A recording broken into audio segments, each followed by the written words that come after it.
I'm Philip Lonke, and you are. I am Yo-Yo Yu. Okay, so we are here to give actually the presentation that showed to at Parents Weekend, at Curry Parents Weekend in November 2017, where we demonstrate some of the work that we do in the Applied Phonetics Lab. And I think these are things that you will find interesting. So the title is Accent and Accent Modification. And so we are part of Communication Science and Disorders. We will talk about teaching and about research and development. So what we're going to talk about is mainly about language diversity. So diversity as it is exists in the world, but also as it exists here on grounds at UVA within Curry. What we're going to try to demonstrate is that you don't have to go far to find linguistic diversity. So we have 5 little parts that we will talk about. First, we're going to play somewhat of a game, and that will be, can you identify the speaker? And then we will talk about the project that we are starting now that shows that there's so much diversity, linguistic diversity on grounds here at UVA. And then we have the next 2 parts is about learning Mandarin, learning a tone language.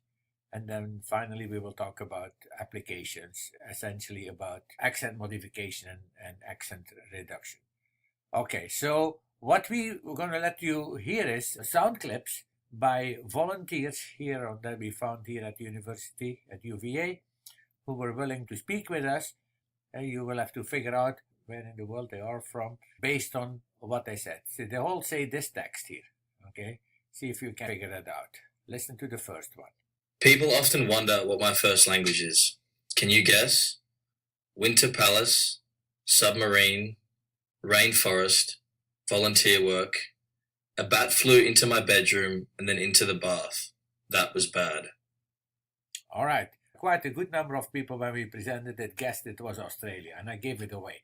Now the next one I will not give away. You have to listen to it first. People often wonder what my first language is. Can you guess? Winter balance, submarine, rainforest, volunteer work. A bird flew into my bedroom and then into the bed. That was bad. All right. So when we showed it to the parents and our visitors, a good number of people knew it was from Africa, and that was correct. But nobody actually could guess where exactly it was from which part of Africa the speaker was. And it is actually from the Democratic Republic of Congo, the DRC. Okay, here's your next one. People often wonder what my first language is. Can you guess? Winter palace, submarine, rainforest, volunteer work. A bat flew into my bedroom and then into the bath. That was bad. All right. Here we had, when we showed it to the parents, we had actually a few more good guesses. The speaker is from China. Okay. People often wonder what my first language is. Can you guess? Winter palace, submarine, rainforest, volunteer work. A bat flew into my bedroom and then into the bath. That was bad. So here I actually wish I could say there was no accent here, but there was an accent. It is from Belgium. All right. People often wonder what my first language is. Can you guess? Winter palace, submarine, rainforest, volunteer work. A bat flew into my bedroom and then into the bath. That was bad. All right. We had a few good guesses, but the reason why they guessed right was because they actually recognized the voice of the person, and they knew who the speaker was. The speaker was from Korea. Next one. People often wonder what my first language is. Can you guess? Winter palace, submarine, rainforest, volunteer worker. A bat flew into my bedroom and then into the bath. That was bad. All right, Britain. Very clearly, there were many people got that right. People often wonder what my first language is. Can you guess? Winter palace, submarine, rainforest, volunteer work. A bat flew into my bedroom and then into the bath. That was bad. Oh, I don't think anybody guessed it here. It is from Thailand. Okay, next one more. People often wonder what my first language is. Can you guess? Winter palace, submarine, rainforest, volunteer work. A bat flew into my bedroom and then into the bath. That was bad. All right, most got that right because this was a guy from Russia. All right, so why are we doing this? We are not doing this just because it's fun and we can play guessing games. That's only part of the reason, but the main reason is we try to figure out how the phonological system and what a person learns in their first language when they are little children, when they're starting to learn acquire a language. They acquire what is called the phonological system. That is the sound system. And generally, that tends to carry over to everything you learn later. So if you acquire English as your first language and you learn French later, English will leave its footprints or its fingerprints on the new language. And that's why an American in Paris, the French will immediately recognize this is an American, as Americans recognize people from Paris who come to the US. They speak, that's because they leave the traces in their language. What we try to do in our project, what this project is actually about, is part of a more general study where we try to figure out which features, if in your first language, predict how you're gonna linguistically behave when you speak a second language that you acquire at a later time in life. Also related to this study, and the tentative title of this study is that this project is there are more than 100 languages on grounds. When I teach a course for an undergraduate course that has a UVA, a UVA wide audience with students from all majors. What I tend to do is just to ask students, okay, what languages do you speak or do you have some command of? And last time I taught a class, I had 170 students in the class. We came up with 30 different languages that were really present in the classroom. And this project that we are just starting now is a project that really tries to catalog all the languages, or as many as possible languages that are on grounds, and use it as a wealth of information that we can mine for educational purposes. And so this is just one clip that you will see and we are in the process of collecting more of these clips here. Hi, my name is Yo-Yo Yu, and I am from the city of Jinan of Shandong province in China. I came to UVA in 2014, and my language is Mandarin Chinese, the biggest language in the world.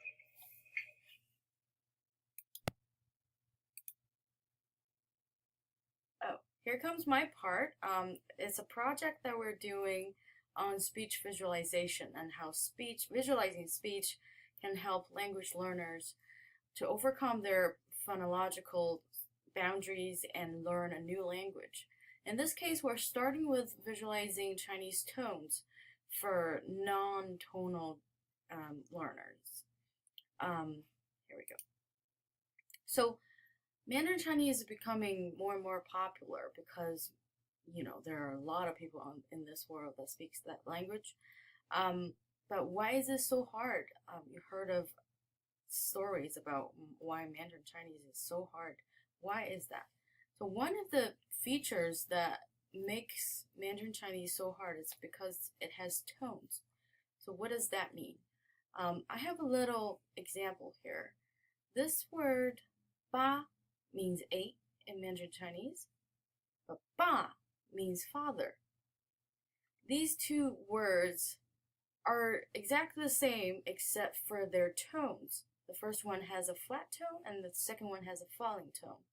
So a simple change of tones has the potential of changing the meaning of a word completely. So for English speakers, your brains are so used to a language that ignores tones that when you were a little child, your brain learns that it is just irrelevant. You don't have to look for tones in a language. But when you get older, when you're adult and you want to learn a new language, in this case a tonal language, it is very, very hard to overcome your phonological boundaries, in this case tones. So here I'm gonna have an example to show you how hard it is to hear the tones. I have a sentence here, and I'd like you to listen to it carefully and count how many ma's are in this sentence. And after you're done with that, please, can you tell there's a difference? 妈妈嫌麻烦就马上骂了他。 How many ma's are there? I heard it before, and it goes so fast it's hard to count. So I would say maybe 4 or 6. I don't know. 5 maybe. Ma. Close. Well, yeah. Well, I said 3 things. Can you hear a difference between the ma's? No, it goes too fast. I don't hear it. Okay. It's just ma. I know. All right. So 妈妈嫌麻烦就马上骂了他。 here it is again. I hear no difference. 妈妈嫌麻烦就马上骂了他。 So this is the sentence if you write it down. The first row is the Chinese characters. Second row is how you say it in Chinese. And third is the translation, what it means. See, the blue ones are the ma's. There are 5 ma's in total. And the first 2 are the same, but all the others are different. So mama here means mom. 麻烦 means trouble. 马上 means immediately. And 骂 means to yell at. So here it is again. 妈妈嫌麻烦就马上骂了他。 And you hear a difference now? No, I still have trouble to hear it. Yeah, it goes so fast. It's my ears cannot process it so fast to hear. Okay, so if you can hear it, let's see if we can visualize it. So this is what happens if we put these little tiny audio clips in a acoustic phonetic analyzing software. So these blue lines shows pitch, which is the height of your note, of the tone. So the first one, ma, you have a flat line. Second one, you have a rising one, ma. And then third one, ma, you have a falling and then rising one. And the fourth one, ma, you have a falling one. So this is what Chinese tones look like when you put it in an acoustic phonetic software. They're basically tone contours. Just imagine when you're singing, your note goes up or goes down. That's exactly what happens when you speak Chinese, except for on every syllable the tone exists. So this is what it sounds like if you separate these little audio clips and put it together. These are the ma's. Ma, ma, ma, ma. Can you hear a difference now? I do, yes. If I pay a lot of attention, yes, I can hear it. Great. So if you try very hard, you can hear it, but it's a different story if you're trying to speak it. Learning tones is very difficult because hearing them is difficult to begin with. If you don't hear them, how are you going to learn them? And practicing them is another tricky thing too, because usually you need another native Chinese speaker or a very advanced Chinese learner to help you out to practice your tones, because on your own, you have no idea if you're doing it right or if you're doing it wrong. So if you don't have the luxury of having a native speaker next to you, can you tell that you're practicing the tones effectively? Here, that's Ma, ma, ma, ma. Yeah, try to produce them. Try to say them now. Ma, ma, ma, ma. Well, the third and the fourth one are good, but the first two are not. Okay. Yeah, so you need somebody like me next to you to tell you if you're doing it right. That's right? This is where our little thing comes in. Our project called Speak Good Chinese. This is the website. So as you can see, we're trying to help you out, help you. Of course, this program can tell you if you're producing the tones right or wrong, but also is you can visualize the tones with these little lines here. So the green lines are what you're trying to hit. So they are what you're trying to get your tones look like if you say it and the computer responds to you. So here this word means 大 means everyone, 大家. It has first one is a falling tone and the second one is a flat tone. So you can hit example. 大家，大家， That's what it sounds like. So you can choose a vocal range. I will choose woman low, I guess.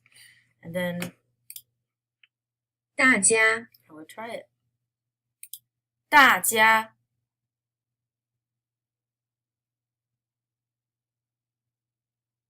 Oh, it says I did it wrong.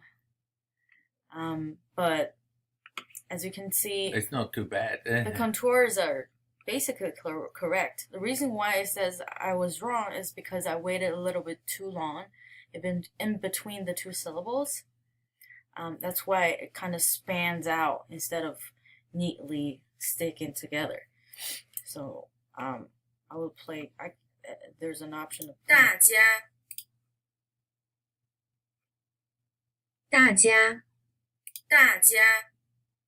That was you? Yeah. Okay. Yeah, that was I me. thought that was good. Yeah. To me, it's. Let's try another one. 美国，美国， Do you want to try? USA. May go. Oh. Not Oh good. yeah, it's two lows because we said it wrong. It should be man, low or mid. Which I one? don't know. Mid, I suppose. Mid. Okay. That's okay. 长长，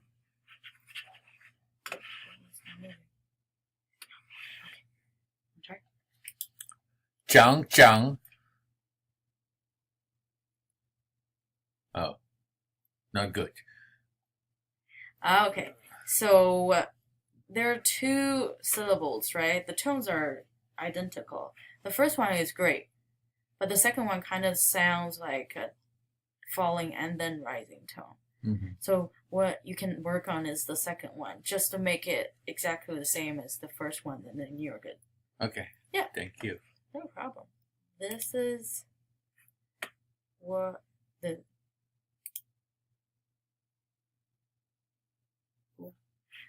this is what the program looks like.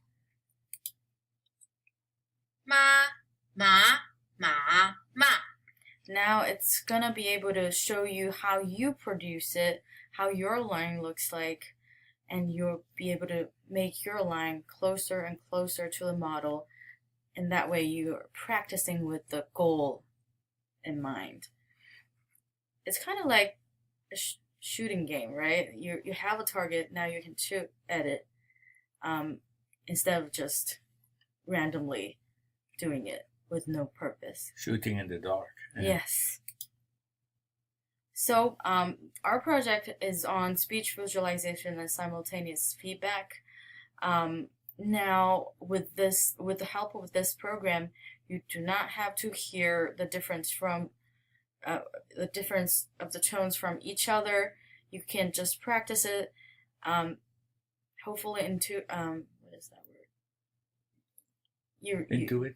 Intuitively, you will be able to learn the differences and build that phonological system in your brain, later on you will benefit from practicing with this program.